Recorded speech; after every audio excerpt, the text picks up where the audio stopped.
Well, our sponsor for the optics of 30-06 week, Maven Scopes, is interested in having us do a little demonstration on how to mount a scope.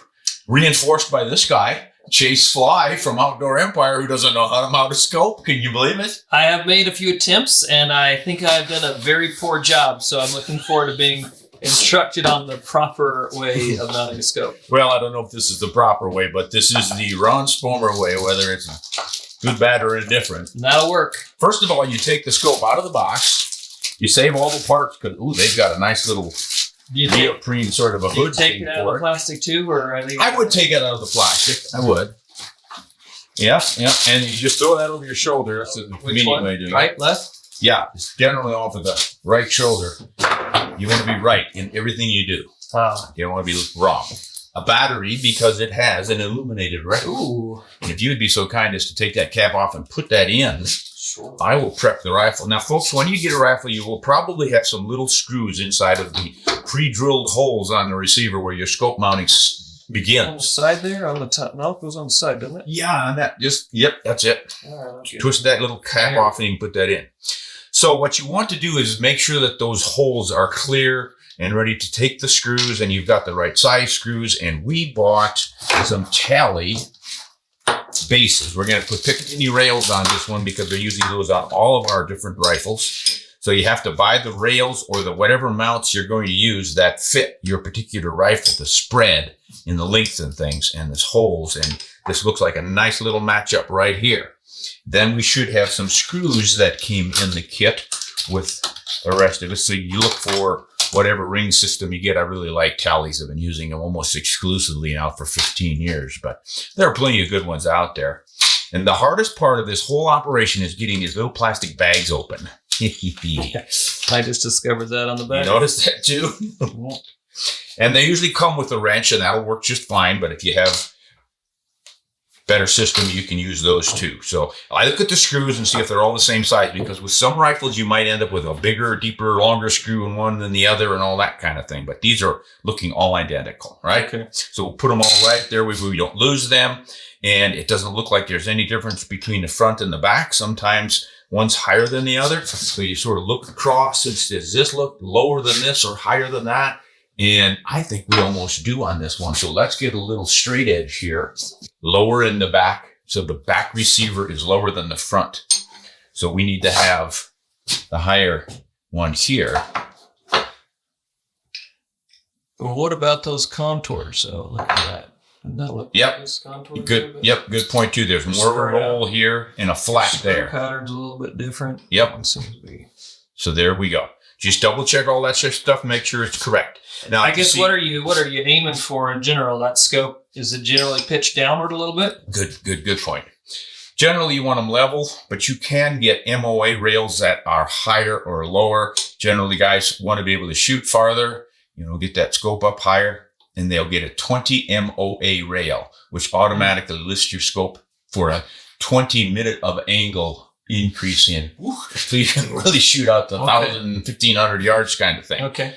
I did not see that this was that sort of a rail. This fits level, so we're going to go level here. All right. Now you want to make sure you don't have a bunch of oil in those holes. You can take a little pipe cleaner if you need to. Go in here and clean up. These look plenty dry. A lot of guys want a permanent setup on their rifle. They're going to use some kind of Loctite. Yeah. I've never used the permanent Loctite where I really am locking it. I use the kind that you can break.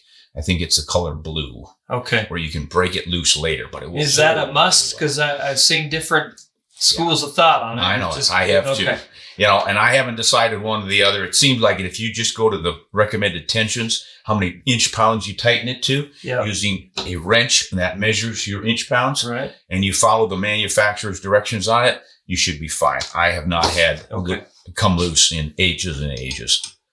So we've got our screws. We've got no oil and no Loctite. And I suppose you just don't want oil in there because you don't want to lubricate those threads because you want them to stay tight. Is that the idea? Yeah, but I even know some guys who will lubricate and it doesn't back out as long as you get your tensions. I guess lubricating could allow you to put too much torque on them if you're doing it by feel.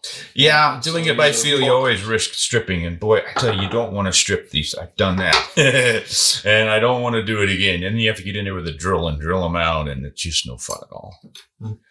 So we're going to go to a 30-inch pause on this. Very carefully, but I'll get the initial work done here the easy way.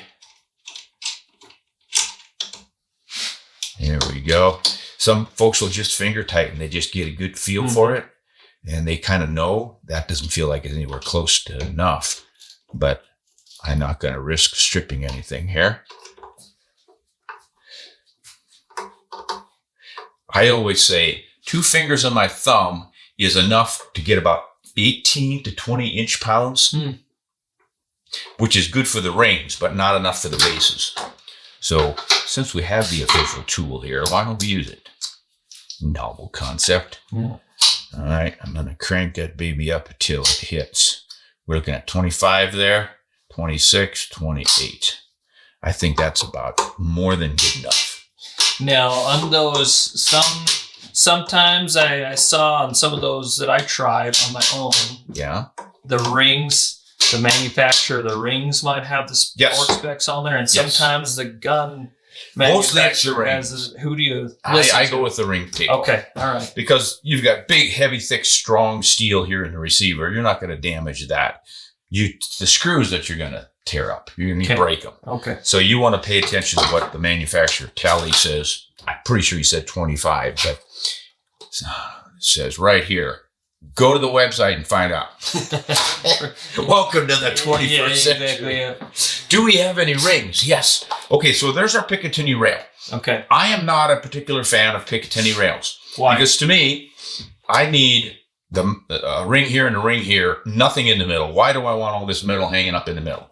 It sort of blocks the exit port for ejecting shells. They generally come out at an angle and there's not a problem. But sometimes some rifles will throw it up and it'll hit the rail and fall back in. Sure. And the other thing is it's just kind of in the way if you want to go in there for any reason, push rounds down into the magazine with some rifles. That's the way you load them. This one has a released magazine, so that's not an issue. So it'll work fine on this one. But in general, I don't even want to carry the extra half ounce of weight around. So in having all that, that rail continuous throughout over that whole receiver, is the advantage that it just gives you more options to mount different types of optics. I guess there's all these newfangled optics out there. So if some guy wants to put on something short, skinny, fat, or otherwise, you can. Yep, exactly. You got maneuverability. And you could have, let's say, you've got these quick release rings right here. You can get everything mounted up, turn a few screws, you pop this off, leaving it onto the scope, and then you can put a red dot on there. Or a peep sight or any other sighting aid. And a lot of guys like that versatility. Okay. So you're absolutely right about the versatility. Other guys will extend that thing clear out to here for that same reason. And they'll put additional things on it. So, but that's why it's there. It's definitely more versatile. I've just always liked setting up a rifle for one particular use. It's going to be a hunting rifle, and I'm going to use one scope on it all the time. I'm not going to go to red dots and all the rest. I don't want that extra stuff. Okay. I want to minimize all the things that I'm attaching to my rifle. Sure. Oh, I lost my bit. Just for a little bit. Can you see my bit? It's still in your torque wrench, I do believe. Oh, we torqued it. That's where it went. It's underneath that cleaning cloth. Now, the reason we are using Picatinny rails on all of the rifles here in 30-6 week is just simply to make it easier to take the scope off of one gun and put it on another one. So we'll put a rail on each of the rifles, and then the scopes will have the ring on it, and you can just take that scope and drop it right into one of these. And you're gonna be able to adjust back and forth, and that's part of what we were just talking about. Exactly. Yeah. So you can make your eye relief fit from rifle to rifle.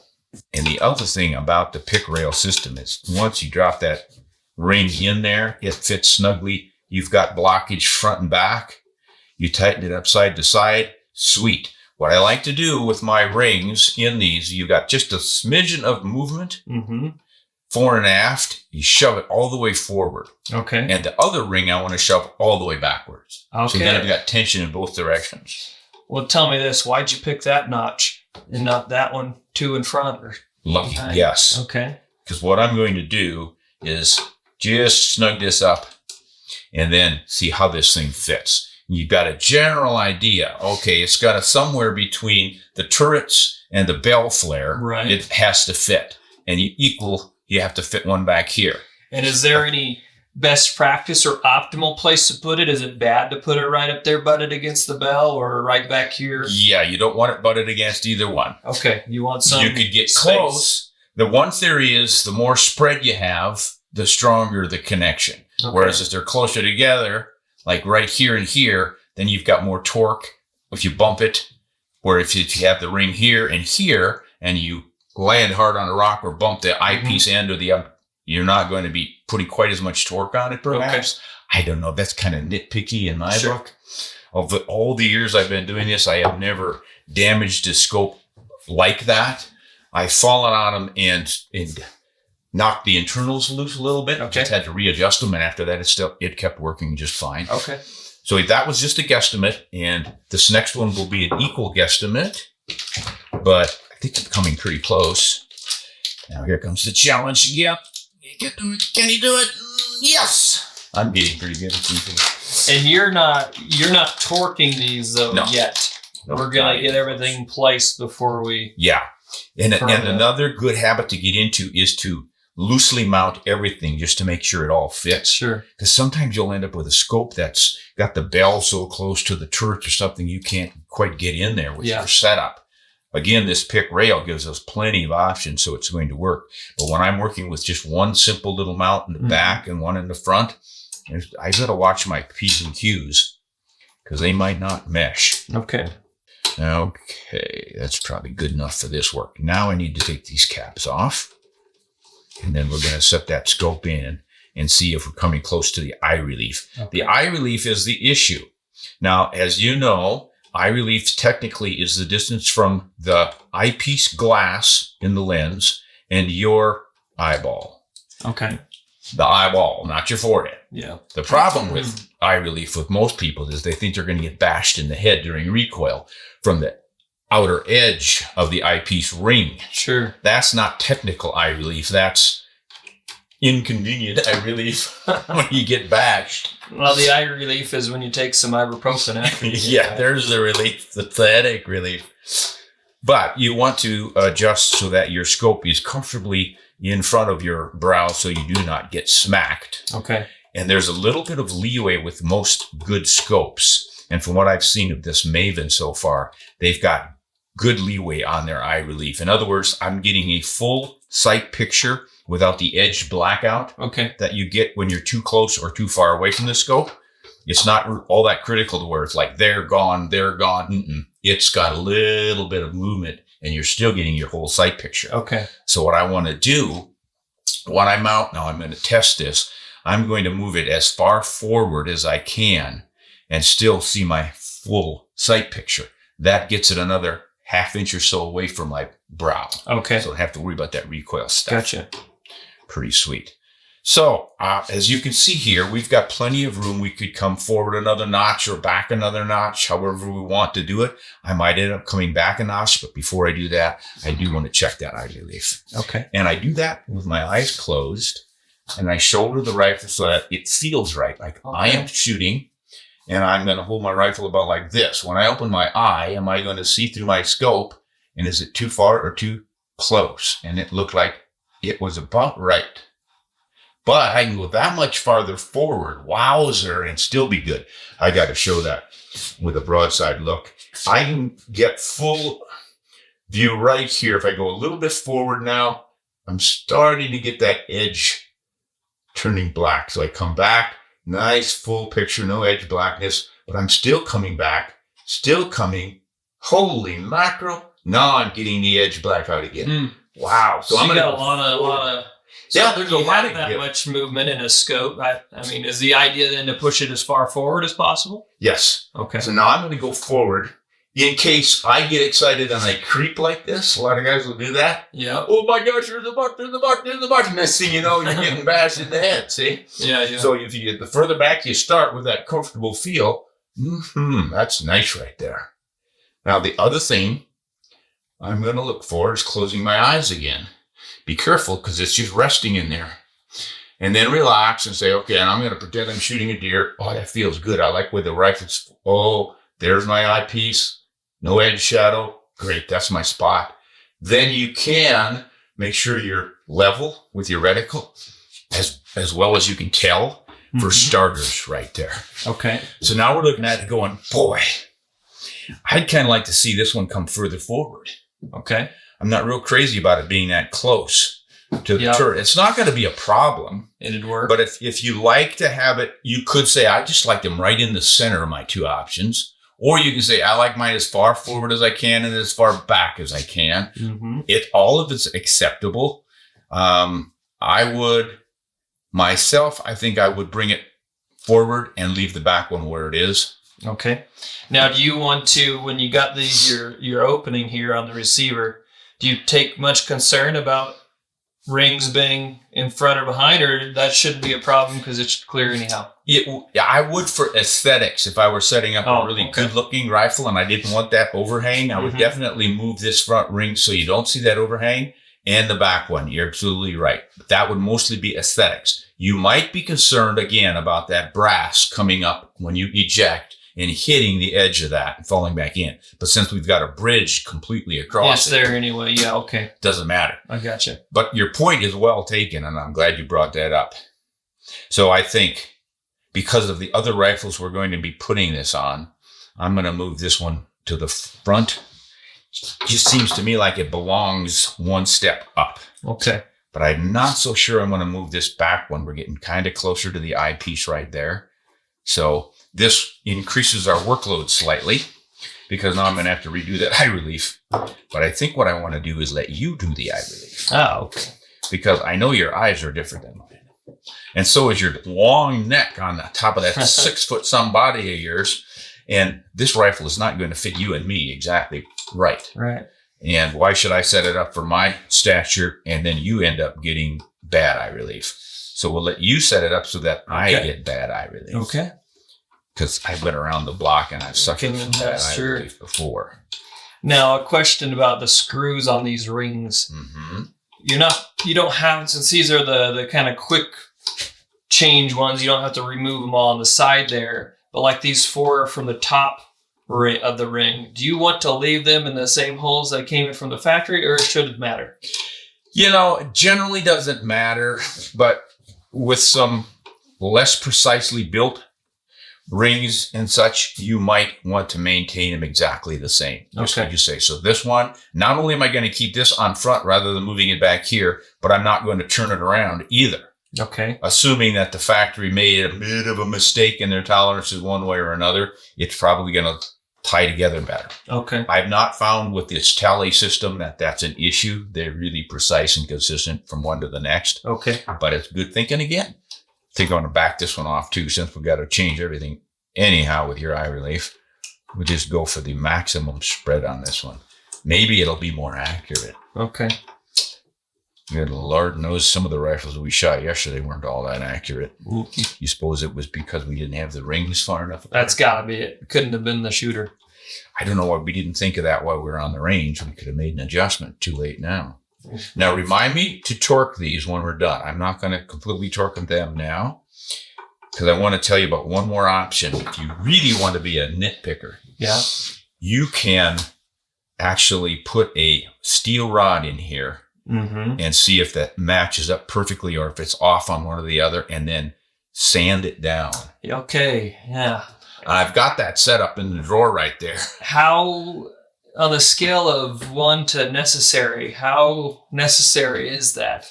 Again, if your rings are precisely made, you really shouldn't have to do it, but many times they aren't. And sometimes the rifles themselves don't have the holes drilled perfectly centerline. And you end up with shifting this way or that way.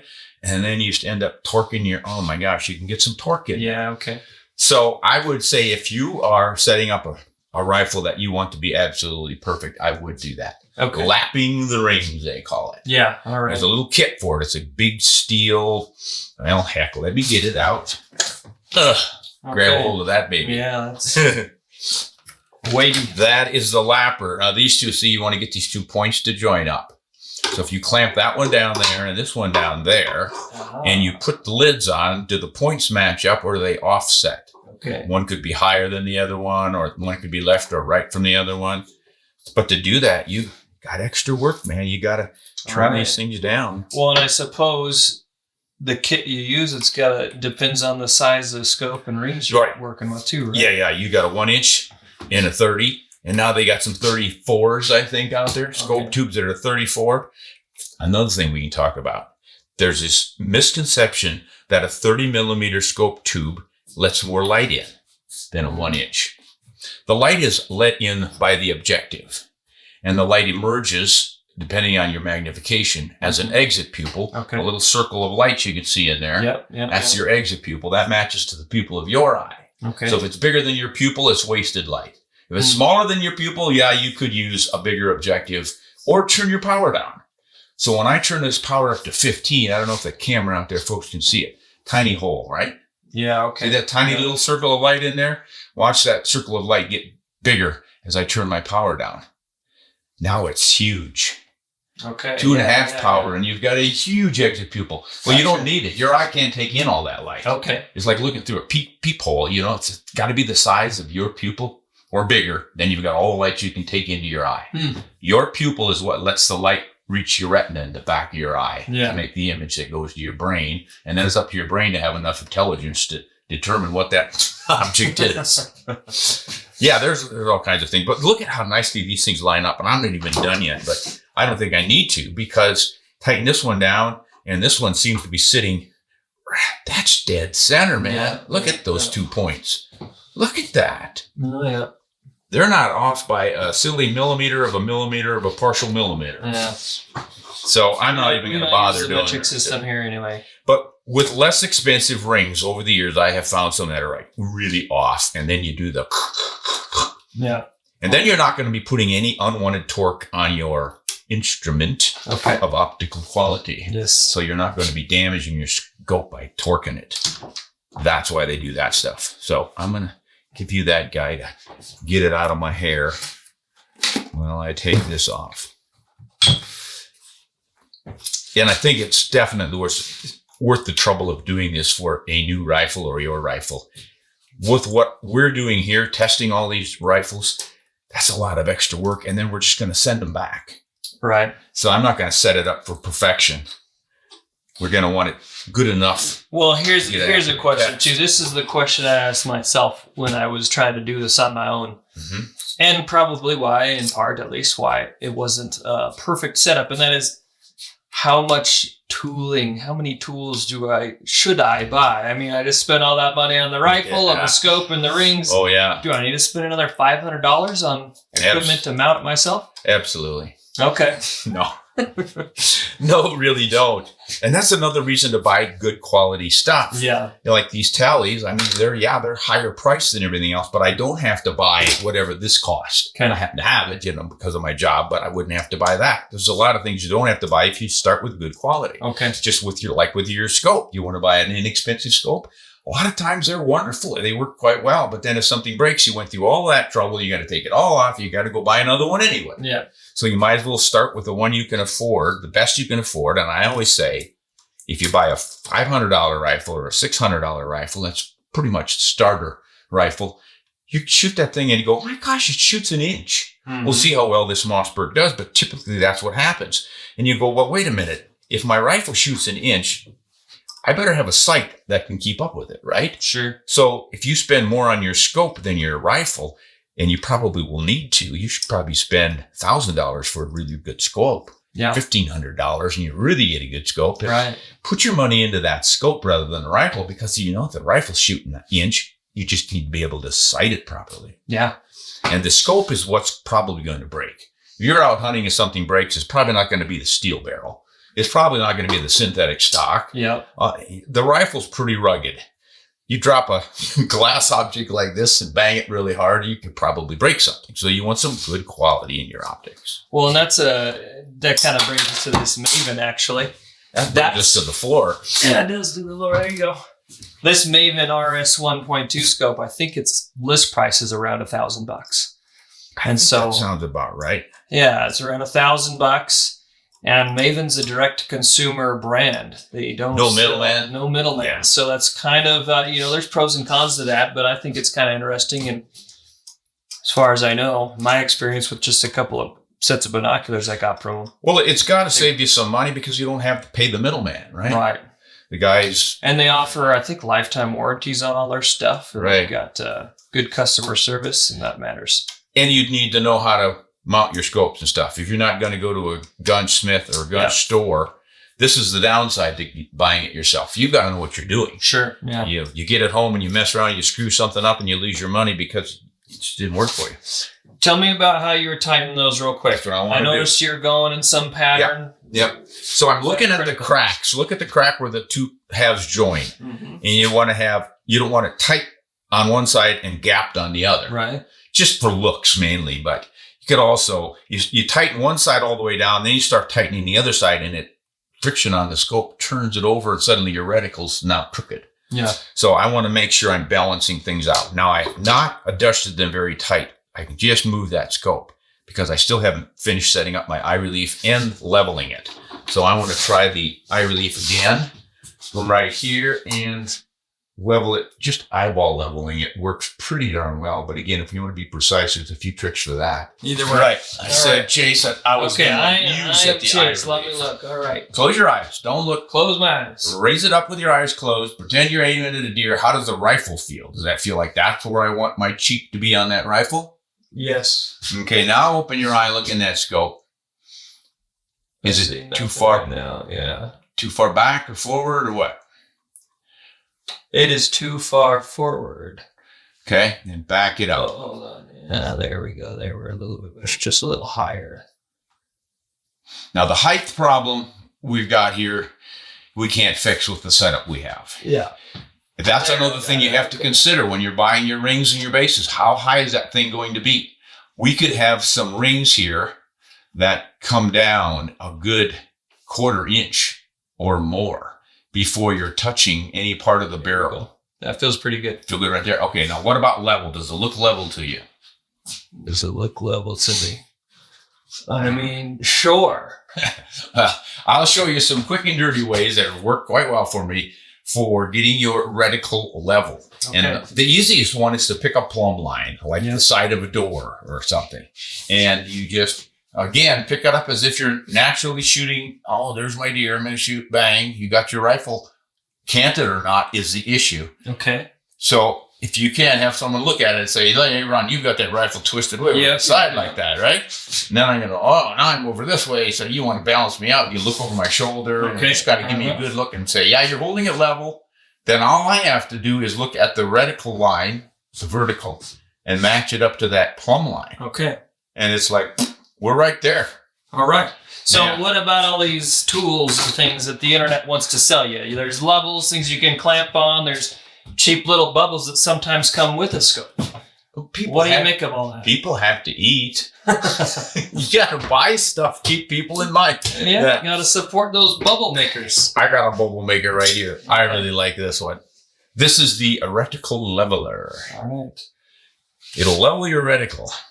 So you hook a little rubber band on one part of the hook, and then you look for a square space. And there's another nice thing about pick rails is you got plenty of square spaces. I like to come back as close to the eyepiece as I can. Yep. And then you set that bar in there, but make sure it's not crooked from the tension. Make sure it's flat in the bottom, right?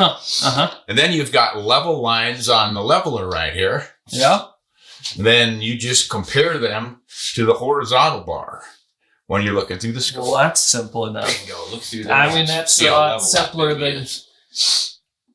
Yeah. Is that dead level? That'll work. Neat. Okay. So what you're saying is the guy doesn't necessarily need to go out and spend a couple $100 on a fancy level that straps on your barrel and all that business. I mean, it does the trick, I'm sure, right? But here's another fairly simple one. Yes. Wheeler's double bubble level. Yep. And the idea is in the action, you put this bar across and to get it level across the rails. And the trouble is it doesn't always fit in every one of them, and it doesn't fit in this one. What about on a pick rail? Can you assume it's square level? Yeah, we can try to set it on the pick. It's not going to fit on that pick rail either. So it's great when it fits, but I think you have to almost buy a specific rifle. Yeah. The idea, obviously, is you've got two bubbles in there, and you rotate that rifle until it's level, and then you match the bubble on top. Okay. With that one. One other question then, moving on. Yes, While I'm thinking of it. The space between the barrel and the scope. I mean, could probably be a whole episode on its own. I think there's opinions. When I Googled it, when I was trying to figure out, does it matter? And I found any answer I wanted. So, wonders of Google. Is there such thing as a scope being mounted too high?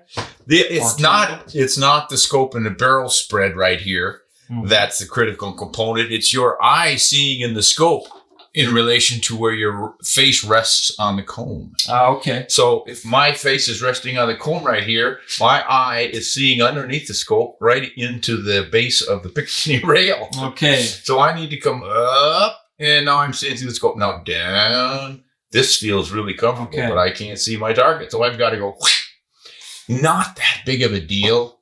If you hunt a lot, shoot a lot, to move your head a little bit. Sure. But the nitpickers want to have this perfect cheek well. Yeah, right. Okay. When you're right there, by golly, you want that scope to be right there. I've taken a lot of game over the years with rifles that didn't exactly fit me. Okay. I go on a rider hunt, and the company's there with their rifles and their scopes and everything else. They go, here, go shoot it here. Yeah. Okay. And I've managed to do it. Most people have. So if you're getting a budget-friendly rifle like this and you put a scope on it, maybe if you're going to be using it just for hunting, maybe it's best to get that a little lower if that's what fits your cheek, if that's what feels the most natural, and not bother with the bringing it up. But either way, it's doable. Right, it's doable. Okay. But again, if this is your rifle, you're setting it up, you want it to be right. Why not get it right? So get the right height of rings. You got to consider the height of your base, the height of your rings, and how big your objective bell is. You might have a 50 millimeter or even a bigger one. Well, then you've got to lift that thing up because the bell will be hitting your rifle barrel. And that's an automatic no-go. Yeah, no-go. You don't want your scope touching the rifle barrel or any other part but the rings. Okay. It's got to be floating up there. But this one could definitely be lower. But listen, what we're doing on this test of 30S6 week and all these different rifles is we can't be custom tuning every one of them. Yeah. We set this stuff up for quick switch. Mm-hmm. I can take this scope off this Mossberg, and we'll put it on a CZ for our next gun. Or we've got a Weatherby. We've got all kinds of them here. Yeah. With a pick rail, as long as the rail fits on the rifle, this will fit into the same slot every time. Okay. And the eye relief will be not perfect, but probably close enough that we'll be able to get our work done. But you're absolutely right. If I were setting this up for my hunting rifle, by golly, I want that scope down as low as I can get it so it's matching up when I'm looking down. Okay. I might need to put a bit of a comb riser on there. You can wrap those around. Okay. You've seen those? Yep. That can help. But I would definitely want to come down almost a half inch on this guy. Gotcha. Mm-hmm. Good point. Now, anything else? Because this is just about ready to be tightened down. Oh, I think that's it. Our reticles level. What other questions might I have? Yeah, one last look. It never hurts to take that one last look at that reticle, because we might have just messed up with it when they're jumping around in here, but it looks pretty good and firm yet. I moved it just a smidgen there, so it could. Yeah, I'm going to tell you what. I'm going to give you one last peek, and you tell me if it's looking good. Do that door thing I told you about over there. Okay. Yep. Yeah. Feels good. Still good? Feels good to me. Looking good? All right, let's tighten it down. Easy, boy. Easy there. So, just like, again, the tire on your car. Okay. Rotate side to side. There we go. Yeah. Okay. That.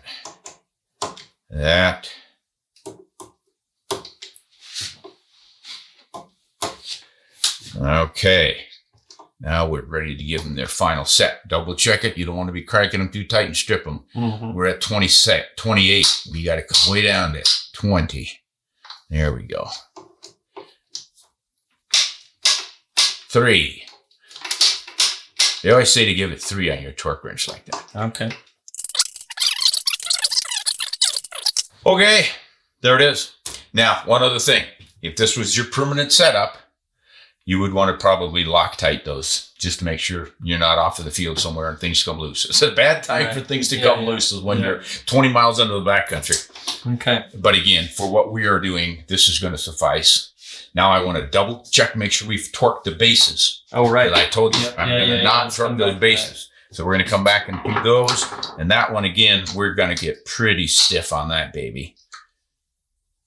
We're going up to 30 on that one. Just, oh, yeah. That's not going anywhere. And here we're really just trying to prevent any kind of movement front to back on the base. Yes. And remember, we had this one tightened to the front, Yep. this one tight to the back. So you're not going to get any kind of possible shift. Everything's just as snug as it can be. Gotcha. I can't think of much else to tell you on that. Setting up that scope, that's pretty much it. I think I'm going to do a little better job next time. Yeah, I think you will do a fine job. And I appreciate all the pointers. Well, I hope that works for you. Okay. Hey, this is Ron Spomer, guys. Thanks for hanging with us. We wanted to give you the real life. This is how we put a scope on, with real questions from real inquisitive folks like Chase. It's a different format than the quick hit things we could have done for you. Let us know if you like this format or not, and stay tuned. We'll see you next time on Honest and Shoot Straight.